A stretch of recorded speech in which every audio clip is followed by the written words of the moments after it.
Bugün Beynəlxalq Abidələr və Tarixi Yerlər günüdür. Əlamətdar gün Tarixi Yerlər və Abidələrin Mühafizəsi Şurasının təklifi ilə UNESCO tərəfindən 1983-cü ildə təsis olunub. Azərbaycanın da qədim abidələrlə zənginliyi bu günü ölkəmizdə də qeyd etməyə imkan verir. Qədim tarixlə yanaşı müasir infrastrukturda ölkələr göz oxşuyur və vəhdət təşkil edir. Məhz buna görə də xüsusilə Bakı seçilən paytaxtlar içərisindədir. Əbəs yerə deyil ki, bu Bakıya gələnləri bir daha gəlməyə vadət edir. Adı çəkilən günlə bağlı reportajımız var, izləyək.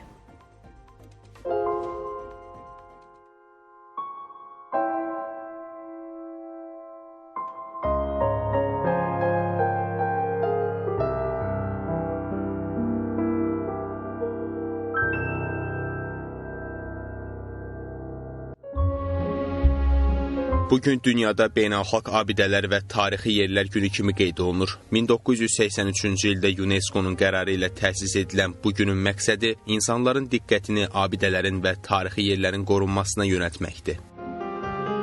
Abidələr və tarix yaşadan yerlər sadəcə zövq üçün tikilməyib. Bugün onlar bir ölkənin, bir cəmiyyətin nə qədər qədim tarixə malik olduğunun göstəricisidir. Çünki bu abidələr millətin yaddaşı, kimliyi, varlığının cansız lakin yaşayan sübutudur.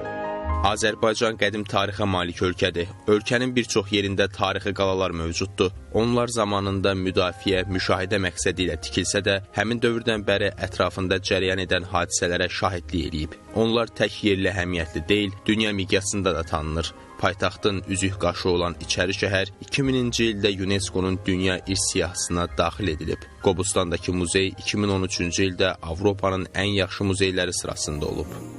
Bunlar Azərbaycan xalqının tarixi yaddaşıdır, daş yaddaşıdır, qan yaddaşıdır. Onların ətrafında çoxlu tarixi hadisələr öz əksini tapıb, onu nümayiş etdirir. Bilirsiniz ki, minlərlə tikili də var, yaşıllıq da var, təbiət də var.